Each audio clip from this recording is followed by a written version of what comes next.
बिस्मिल्लाहिर्रहमानिर्रहीम। अस्सलाम वालेकुम नाज़रीन, आप यूट्यूब चैनल देख रहे हैं। मैं इमरान खान हूँ।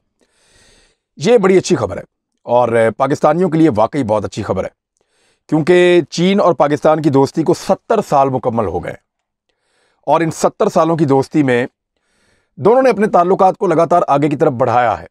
हुकूमतें किसी की भी हों, पाकिस्तान में डिक्टेटरशिप रही, पाकिस्तान में सिविल गवर्नमेंट्स रही, लेकिन हमने चीन के साथ अपने ताल्लुकात को आगे बढ़ाया है। और फाइनली आज से तकरीबन 20-25 साल पहले हमें इस बात का आइडिया हो गया था कि हमें अपना कैंप बदलना पड़ेगा, क्योंकि अमेरिकन ने हमें हथियार देने से इनकार कर दिया था और हथियार हमारी मजबूरी थे। F-16 की डील और दीगर मामलात पाकिस्तान को परेशानी लाक हो गई थी। अफगान जंग के खात्मे के बाद 5-6 साल गुजरे थे कि अमेरिका ने आंखें बदल ली थी। तो फिर पाकिस्तान ने एक नई हिकमत अमली बनाई और पाकिस्तान और चीन की दोस्ती को अमली तौर पे एक लाजवाल रिश्ते में तब्दील किया। हुआ यह कि इन्होंने मिलकर हथियार बनाने का फैसला किया और फिर JF-17 थंडर जैसा एक शाहकार बना। इन्होंने मुख्तलिफ शोबों में एक दूसरे का साथ दिया, मिलकर ड्रोन्स बनाए, मिलकर मिसाइल्स बनाए, मिलकर नए हथियार बनाए, छोटे और खुदकार हथियार बनाए। चाइना टेक्नोलॉजी में बहुत आगे है, चीज़ों को बहुत अच्छा कॉपी करता है और पाकिस्तान बहुत सारी और चीज़ों में बहुत आगे है। तो पाकिस्तान ने चाइना की मदद की कुछ हवालों से, और कुछ हवालों से चाइना ने अपनी टेक्नोलॉजी को इस्तेमाल किया और मिलजुल कर इन्होंने हथियार बनाना शुरू किए और ये ताल्लुकात मज़ीद गहरे होते चले गए।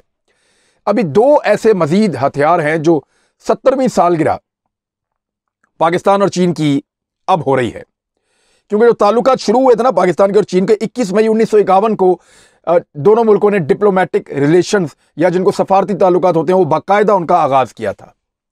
21 मई 1951, इसमें एक मुइनुल हक साहब थे जो पाकिस्तान की जानिब से चाइना में पहले सफीर के तौर पे गए थे, और याओ जिंग थे जो चाइना की जानिब से पाकिस्तान में पहले चाइनीज सफीर के तौर पे आए थे। तो पाकिस्तान ने चाइना को दुनिया के साथ इंट्रोड्यूस किया था, ये चाइनीज आज भी मानते हैं। और ये कराची में जब देखने आते थे तो चाइनीज को लगता था कराची बहुत जदीद शहर है। फिर चाइना ने तरक्की की, पाकिस्तान पीछे रह गया। पाकिस्तान को कभी डिक्टेटरशिप खा गई, कभी पाकिस्तान को लीडर्स इस किस्म के मिले जिन्होंने पाकिस्तान को आगे बढ़ाने की बजाय पीछे धकेलते रहे। हालात कुछ ऐसे थे, पाकिस्तान को जंगें लड़नी पड़ी और फिर पाकिस्तान उतना तेजी से आगे नहीं बढ़ा जितना तेजी से चाइना आगे बढ़ा, जापान आगे बढ़ा, बहुत सारे और मुल्क इस खित्ते के आगे बढ़ते रहे। अब 70 साल हो गए हैं इस दोस्ती को, और ये जो 70वां साल है ये बड़ा इंपॉर्टेंट है, क्योंकि 2 बहुत अहम हथियार चाइना ने पाकिस्तान को दिए हैं। उनमें जो पहला हथियार है वो है टाइप 054AP फ्रीगेट। ये जो फ्रीगेट है, या इसको कहते हैं कि बहरी जंगी जहाज या समुद्री जहाज जो जंगी होता है, और ये मल्टीपल काम करता है, बड़ा तगड़ा जहाज है। तो ये जो टाइप 054AP है /P, ये बड़ा तगड़ा जहाज है। इसको जाके आप विकीपीडिया पे देखें, गूगल पे देखें, तो ये चाइना का एक बड़ा अच्छा जहाज है। और इसका जो आगाज़ उन्होंने किया था चाइना ने, वो इसको पहली मरतबा 2008 में बनाया था और अब उनकी फ़ौज इसको इस्तेमाल कर रही है। तो इसके 4 यूनिट उन्होंने पाकिस्तान को देने थे एक मुआहदे के मुताबिक, और दुनिया में इसको सिर्फ 2 मुमालिक इस्तेमाल कर रहे हैं, एक चाइना, एक पाकिस्तान। चाइना ने इसके 50 जहाज़ बनाने का प्लान किया है, जिनमें से 4 वो पाकिस्तान को दे रहे हैं, और पाकिस्तान की जो मुसल्लह बहरी अफवाज हैं उनके अंदर इसको शामिल किया जा रहा है। पहला जहाज़ 2020 में दिया था, और अब इस सालगिरह के मौका पर शंघाई के अंदर एक तकरीब हुई है। उस तकरीब में हमारे बहरिया के अफसरान को, आला तरीन को बुलाया गया, और वहाँ पे पाक चीन दोस्ती के नाम पे एक तकरीब हुई और उसमें इसको समुद्र में उतार के पाकिस्तान के हवाले किया गया। अब ये जहाज़ जो है ये पाकिस्तान के पास आ गया है, पाकिस्तान को मिल गया है, और ये चाइना की जानिब से सालगिरह का एक तोहफा है। और ये एक चीज़ है, 70वीं दोस्ती की सालगिरह हमारी और चाइना की, और चाइना और पाकिस्तान मिलकर इसको सेलिब्रेट करने का सोच रहे हैं, और ये सेलिब्रेशन इसी साल में होगी। इसी साल में पाकिस्तानी और चाइनीज मिलकर जश्न मना रहे होंगे। आप टीवी पे बहुत सारी ऐसी खबरें पढ़ रहे होंगे और बहुत सारी ऐसी खबरें देख रहे होंगे। उसकी एक वजह है कि चाइनीज सदर पाकिस्तान आने वाले हैं, पाकिस्तान और चीन की 70वीं सालगिरह मनाने के लिए, कि इनकी दोस्ती की आज 70वीं सालगिरह है। 70 साल हो गए, और चीन के सदर पाकिस्तान आएंगे और उनके लिए इंतज़ाम किया जाएगा। वो पाकिस्तान के शहरों में आएंगे, वहाँ पे पुरतपाक इस्तकबाल होगा। इससे पहले जब वो पाकिस्तान आए थे तो JF-17 थंडर्स ने उनके जो उनका जो तैयारा था जो उनको लेकर आ रहा था उसको चारों तरफ से घेर लिया और प्रोटोकॉल देते हुए JF-17 थंडर्स उनको पाकिस्तान की सरजमीन के अंदर खुशामदीद कहते हुए एयरपोर्ट तक लाए। तो ये जो प्रोटोकॉल है ये अमेरिकन सदर का होता है। जो एयरफोर्स 1 है उसको कहते हैं अमेरिकन सदर का तैयारा, उसको एयरफोर्स 1 कहते हैं। दुनिया के जदीद तरीन और बेहतरीन तैयारों में से एक है। एयरफोर्स 1 जब उड़ता है तो उसके आसपास जंगी तैयारे उड़ते हैं अमेरिकन, उसकी हिफाजत के लिए। वो अकेला नहीं उड़ता, वो दुनिया में जहां जाता है जंगी तैयारे उसके साथ जाते हैं। ये है एयरफोर्स 1। तो चाइनीज सदर को पहली मर्तबा जब उनके तैयारे को एयरफोर्स 1 के बराबर बनाया गया तो उनके आसपास चीनी पायलट नहीं थे, पाकिस्तानी पायलट्स थे जो JF-17 थंडर को उड़ा रहे थे। और उस दिन अमेरिकन ने इसके ऊपर बहुत कुछ लिखा बाद में, और अमेरिकन में इस बात की तशवीश थी कि ये सुपर पावर अमेरिका है और अमेरिकी सदर का ये इस्तेहकाक है कि जब वो उड़े तो उसके आसपास जंगी तैयारे उड़ रहे हों। और एग्जैक्टली वही पाकिस्तान ने किया चीनी सदर के लिए।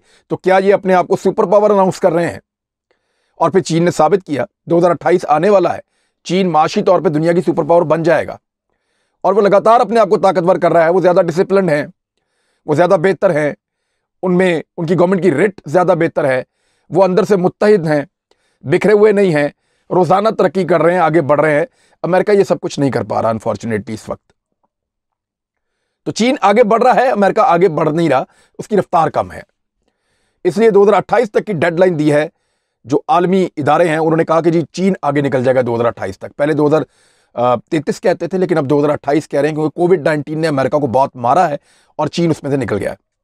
तो चीनी सदर जब पाकिस्तान आएंगे, गालिब इम्कान है कि मिड ऑफ दिस ईयर, कि इस साल के वस्त में, और गालिबन मई में जब सालगिरह हो रही होगी 70 साल दोस्ती की तकरीबात, तो उसमें उनको बुलाया जाएगा और बड़े अरसे के बाद पाकिस्तान में कुछ ऐसी जश्न जैसी चीज़ें होंगी, कुछ ऐसी तकरीबात होंगी। एक तो 1.5 साल से लोग कोविड-19 के अंदर फंस के साल से ऊपर हो गया। एक अजीब सिचुएशन दुनिया की बनी हुई है, दुनिया ज़हनी मरीज़ बन गई है। लेकिन पाकिस्तान काफ़ी हद तक अल्लाह ताला ने महफूज रखा है। तो उम्मीद है तब तक कुछ हालात बेहतर हों और फिर चीनी सदर पाकिस्तान आए तो एक ज़बरदस्त इस्तकबाल हो और सेलिब्रेशन हों। एक और चीज़ जो इस सालगिरह के मौका पर या 70वीं सालगिरह के मौका पर पाकिस्तान और चीन की दोस्ती की पाकिस्तान को मिली है, वो क्या है? वो हैं जी, पाकिस्तान ने चाइना से 5 अदद CH-4 UAVs हासिल किए हैं। अब ये खबर खाली पाकिस्तान में नहीं छपी, ये दुनिया के मुख्तलिफ ममालिक में खबर छपी है और मैं आपको जैनस से पढ़ के सुना रहा हूं, और इसके अलावा दीगर कुछ अखबारात में छपी है। वो ये कह रहे हैं कि ये इंतहाई खतरनाक ड्रोन चाइना ने पाकिस्तान को दे दिया है। अब ये ड्रोन क्या है, इसकी कैपेसिटी क्या है? ये 8.5 मीटर या 28 फुट लंबा एक ड्रोन है और इसके जो विंग हैं उनकी चौड़ाई 59 फीट तक है। ये इतना बड़ा एक ड्रोन तैयारा है, यानी इसको कहते हैं UAV, unmanned armed vehicle, aerial vehicle, sorry, ये अनमैन्ड एरियल व्हीकल है। हवा में उड़ता है, इंसान के बगैर उड़ता है और फिर अटैक करता है, आर्म्ड है। और इसकी जो टेक ऑफ वेट है, मैक्सिमम जो ये उठा सकता है वो 1300 किलो, और पे लॉड जो ये कैपेसिटी है इसकी वो 345 किलो, और एंड्योरेंस यानी 40 घंटे तक ये लगातार उड़ सकता है। और इसकी पावर जो है इंजन की वो भी बहुत ज़्यादा है। मैक्सिमम स्पीड इसकी 235 किलोमीटर 435 किलोमीटर फी घंटा इसकी रफ्तार है। और बहुत सारी और खूबियाँ इसके अंदर, बेहतरीन हथियार ले जाने की कैपेसिटी इसके अंदर है। जबकि जो मैंने आपको इससे पहले बताया था बैरी जहाज़ जो पाकिस्तान को मिल रहा है 054A/P फ्रीगेट, वो जो बैरी जहाज़ है उसके अंदर दुनिया के बेहतरीन रेडार सिस्टम लगाए हुए हैं चाइना ने, और मुख्तलिफ़ किस्म के उसमें रेडार्स हैं, बहुत जदीद है, सेटेलाइट के साथ लिंक्ड है, और बहुत सारे ऐसे जहाज़ों से बेहतर है जिसको भारत या हमारे दूसरे कंपटीटर्स इस्तेमाल कर रहे हैं। तो पाकिस्तान का क्योंकि समंदर में रोल बहुत बड़ा नहीं है, लेकिन जितना है उसके लिए ये 4 जहाज़ पाकिस्तान को अगर मिलते हैं तो पाकिस्तान अपने हिस्से का, पहले भी पाकिस्तान के पास काफ़ी अच्छे हथियार हैं, आप दोसे हैं, तो पाकिस्तान एक अच्छा और मजबूत समंदर के अंदर एक फ़ौजी ताकत बन जाएगा। तो ये 2 बड़ी अच्छी खबरें, 2 बड़े अहम हथियार पाकिस्तान को दिए हैं। तीसरा, पाकिस्तान के अंदर चाइनीज सदर आने वाले हैं इस साल के वस्त में। अब चौथी एक और बड़ी इंपॉर्टेंट खबर है जो मैं आपको दे रहा हूँ। CPEC का हुकूमत पाकिस्तान ने अनाउंस किया है कि 30% के करीब जो काम है वो मुकम्मल हो गया और अब सी पैक के कुछ एरियाज इस काबिल हो गए हैं कि यहां से अब ट्रेड शुरू की जा सके कुछ लेवल तक। देखना सी पैक में ML1 भी है, यानी आप ट्रेन की पटरी बिछाएंगे और वो हर तरफ कॉर्नर तक जाएगी और वो सपोर्ट करेगी चीन को। इसके अंदर जो है बहुत बड़े बड़े रोड्स भी हैं, सारे अभी मुकम्मल नहीं हुए। इंडस्ट्रियल जोन्स भी हैं, सारे अभी मुकम्मल नहीं हुए।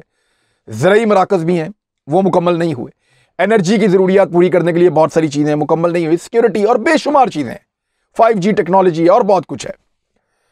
तो जब ये सारा कुछ हो जाएगा तो फिर सी पैक मुकम्मल होगा। तो 30% काम जो ग्राउंड के ऊपर रोड्स का है वो तकरीबन काफ़ी आगे तक बढ़ गया है और अब प्रैक्टिकली तजारत शुरू हो सकती है आहिस्ता आहिस्ता। तो हुकूमती ब्रीफिंग के मुताबिक अब जब चाइनीज सदर आएंगे तो उससे पहले पाकिस्तान और चीन का 10वां JCC का इजलास जो है उसकी तैयारी शुरू हो गई है। इसमें तय होगा कि अगले मरहले में हमने क्या करना है और कौन कौन सी चीज़ें किस स्पीड के साथ डेवलप करनी है और कौन सी चीज़ें हमारी प्रायोरिटी पे होंगी, किनको हमें पहले करना है, किनको बाद में करना है। तो पाकिस्तान में रोजगार के बहुत सारे मौके पैदा होने जा रहे हैं और चीन की जो दरामदाद और बरामदाद है उनका हुजम मैं आपको बताता हूं कितना है। $2 ट्रिलियन की उनकी बरामदाद है, 2000 अरब डॉलर्स, 2000 अरब डॉलर्स ये उनकी बरामदाद है।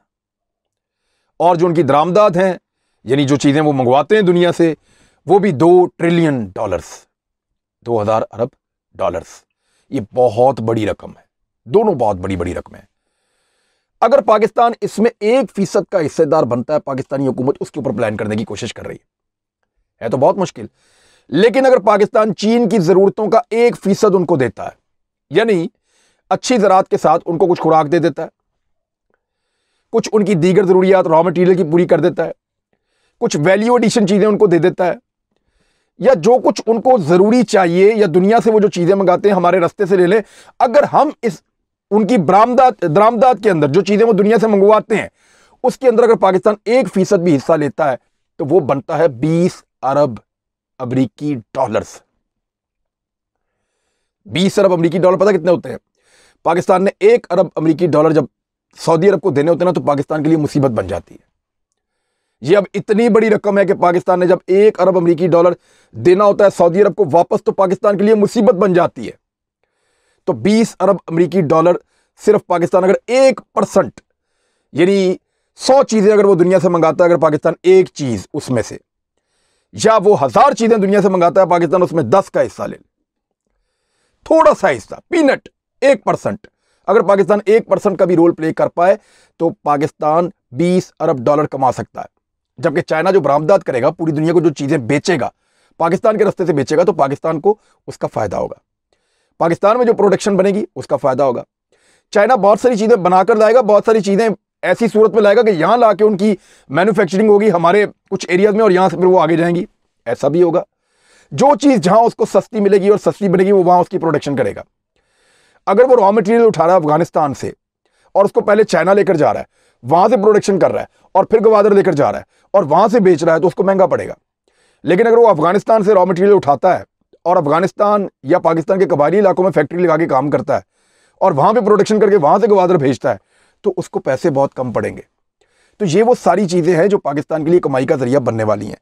अब पाकिस्तान ने जो अगला काम शुरू किया है वो ये है कि सी पैक के जो इक्तसादी राब्ते हैं उन पे अब काम शुरू किया जाए।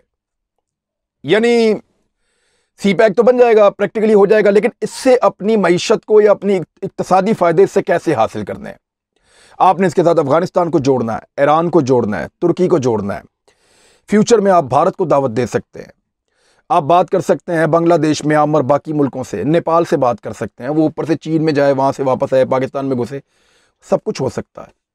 सेंट्रल एशिया को आप दावत देंगे, रशिया को आप दावत देंगे, ईरान को। आप जब इन सारे मुल्कों को इकट्ठा करेंगे तो फिर ये आप इक्तसादी राब्ते बना रहे हैं इन सारे मुल्कों के साथ और इसको अपनी मईशत के लिए इस्तेमाल कर रहे हैं। आप चीन से बात करेंगे कि जो दुनिया से आप चीजें खरीदते हैं उनमें से कुछ हिस्सा हमें दीजिए और हमसे खरीदिए। जो दुनिया के रस्तों से आप चीजें ले जाते हैं कुछ यहां से ले जाइए।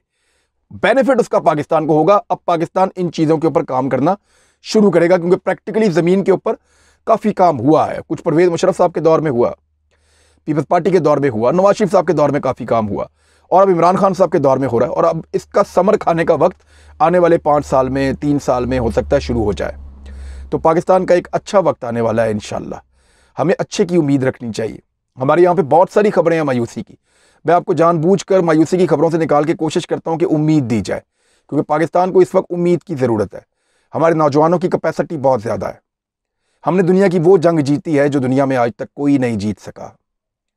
हमने दुनिया की वो लड़ाई लड़ी है जो दुनिया लड़ने से डरती है। अमेरिका में एक अटैक हुआ था और पूरा अमेरिका जल गया था, डर गया था। और पाकिस्तान में एक हफ्ते में 40 अटैक हुए थे। ये कौम, इतनी इनकी रेजिलियंस है कि इन्होंने मुकाबला किया और ये जीत गए। कौम बड़ी तगड़ी है, और ऐसी कौम को अच्छी खबर देनी चाहिए। और साथ ही साथ एक छोटी सी गुजारिश और भी है, हम सबको अपना रोल ज़रूर प्ले करना पड़ेगा। कहीं ना कहीं सबको मिलकर जोर लगाना पड़ेगा, तब ज़रा मुल्क तेज़ी पकड़ेगा और रफ्तार पकड़ के आगे बढ़ेगा। अपना ख्याल रखिएगा, अपने इस चैनल का भी। अल्लाह हाफिज़।